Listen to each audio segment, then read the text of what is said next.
आणखी एक महत्त्वाची बातमी पाहूयात। अहिल्यानगरच्या निंबळक या गावामध्ये बिबट्यांच्या हल्ल्यामुळे नागरिकांमध्ये भीतीचं वातावरण पसरलंय। सातत्याने होणाऱ्या बिबट्यांच्या हल्ल्यामुळे ग्रामस्थ संतप्त झाले। तर निंबळक, खरेकरजुने, इसखड आणि निमगाव या 3 गावांनी आज पूर्ण गाव बंद पाळलाय। तीनही गावांमध्ये बाजारपेठा देखील बंद आहेत। जोपर्यंत बिबट्याला गोळ्या घालण्याचे आदेश मिळत नाहीत तोपर्यंत रास्ता रोको मागे घेणार नाही असा पवित्रा इथल्या ग्रामस्थांनी घेतलाय। जोपर्यंत वन विभाग ठोस पावलं उचलत नाही तोपर्यंत आमचा गाव बंद सुरूच राहील असा इशारा ग्रामस्थांकडून देण्यात आलाय।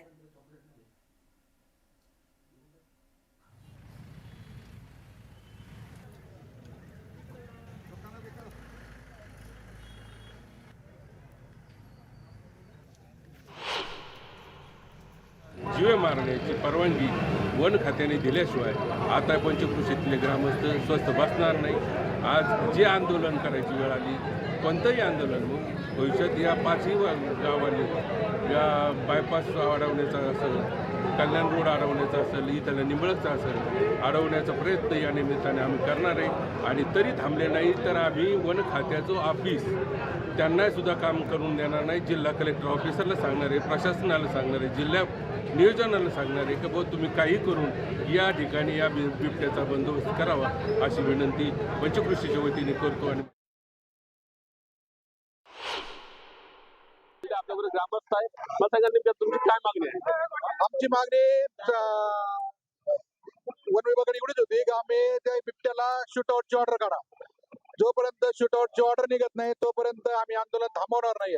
कारण की आम्हाला ज्या वेळेस आमची पहिली खारेकरमध्ये घटना घडली होती त्या टायमाला आम्हाला वन विभागाच्या अधिकाऱ्यांनी लेटर दिलं होतं का शूटआउट ऑर्डरचा लेटर देऊन देखील त्यांनी शूटआउट ऑर्डर केलेलं नाही, बिबट्या कुठेही कॅप्चर केलेलं नाही। आज जी निंबळक मध्ये काल जी घटना घडली, एक दुर्दैवी घटना होती, त्यातून थोडक्याहून तो बाळ वाचलेला आहे। या प्रशासनाला त्याचं काही घेणं देणं राहिलेलं नाहीये। आता आम्ही तिन्ही गावं मिळून एकच निर्णय घेतलेला आहे, जोपर्यंत बिबट्याला इथं शूटआउटची ऑर्डर मिळत नाही तोपर्यंत आम्ही हे आंदोलन थांबवणार नाही। या परिवार साधारण किती बिबटी असेल, काय दहशत आहे नेमकी? या ठिकाणी जिल्हा वन प्रशिक्षक सालीमठ साहेब यांनी आज नाशिक CCF या ऑफिसला फोन लावल्यानंतर त्या SP साहेबांनी आम्हाला सांगितलं की आम्ही आज रस्ता रोको केला।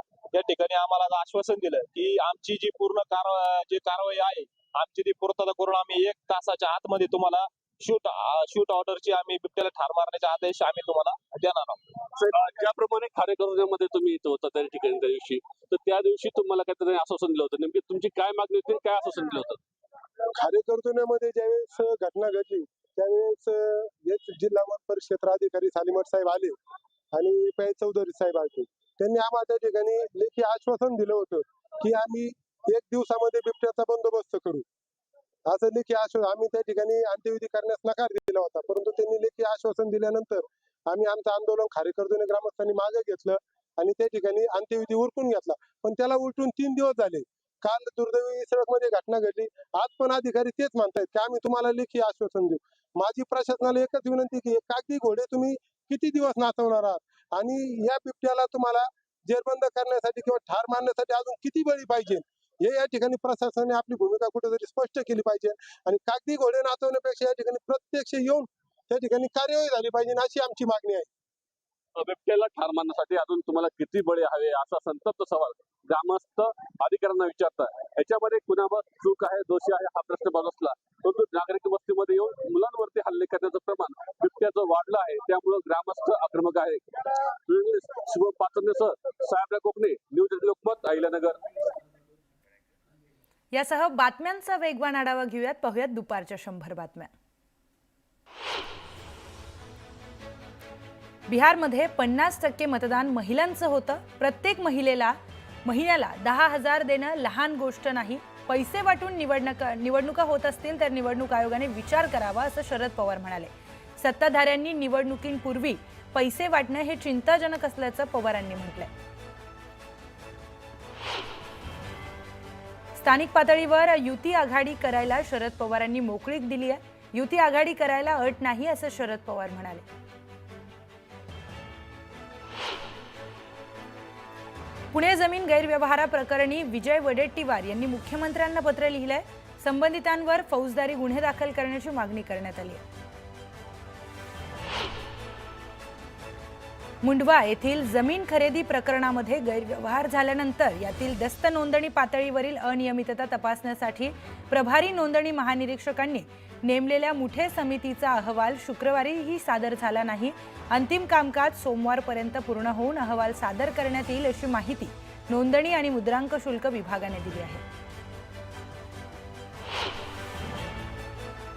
शेठ हिराचंद नेमचंद दिगंबर जैन बोर्डिंगच्या जागेचे वादग्रस्त खरेदी खत रद्द करण्याचे आदेश दिवाणी न्यायाधीश NR गजभिये यांनी दिलेत. त्यानंतर जैन बोर्डिंगची 3 एकर जागा विकण्याबाबत शेठ हिराचंद नेमचंद स्मारक ट्रस्ट आणि बांधकाम व्यावसायिक कंपनीमध्ये नोंदवलेल्या खरेदी दस्त कायदेशीरदृष्ट्या रद्द झालाय. चिपळूण गुहागर बायपास रोडवर एका जागेवर दररोज पडणाऱ्या कचऱ्याचा त्रास होऊ लागल्यानंतर तेथील एका नागरिकाने थेट शक्कल लढवली. त्या ठिकाणी वारंवार कचरा टाकणाऱ्यांना आरसा दाखवण्यासाठी मी गाढव आहे, मी इथेच कचरा टाकणार असा बॅनर लावण्यात आलाय. पोस्टरवर गाढवाचं चित्रही आहे, ज्यामुळे हा संदेश आणखी लक्षवेधी ठरतो. अमरावती जिल्ह्यातील आदिवासी बहुल मेळघाट दुर्गम भागात गेल्या 5 महिन्यात 0 ते 6 वर्ष वयोगटातील 65 बालकांच्या कुपोषणामुळे झालेल्या मृत्यूची उच्च न्यायालयाने गंभीर दखल घेतली आहे आणि राज्य सरकारच्या निर्दयी कारभारावर संताप व्यक्त केला. मात्र अमरावती जिल्हा परिषद प्रशासनाने यामध्ये 42 मृत्यू झाले, तेही विविध कारणाने झालेत, कुपोषणाने झाले नाहीत असा दावा केलाय. आळंदीमध्ये एकादशी निमित्त पंढरपुरात विठ्ठल दर्शनासाठी मोठी गर्दी झाली.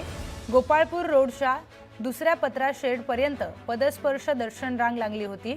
विठ्ठलाच्या दर्शनासाठी 5 तासांचा कालावधी.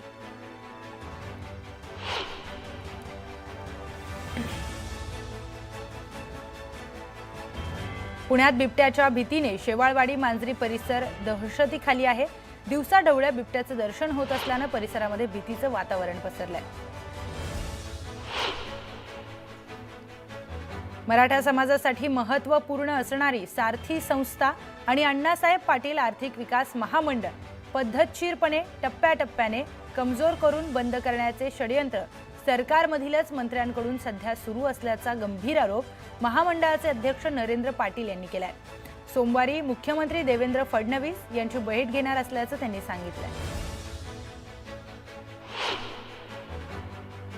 यवतमाळ जिल्हा परिषदेचे 21 कर्मचारी निलंबित करण्यात आलेत. दिव्यांग ओळखपत्र सादर न केल्यानं जिल्हा परिषद मुख्य कार्यकारी अधिकारी मंदार पथी यांनी ही कारवाई केली आहे.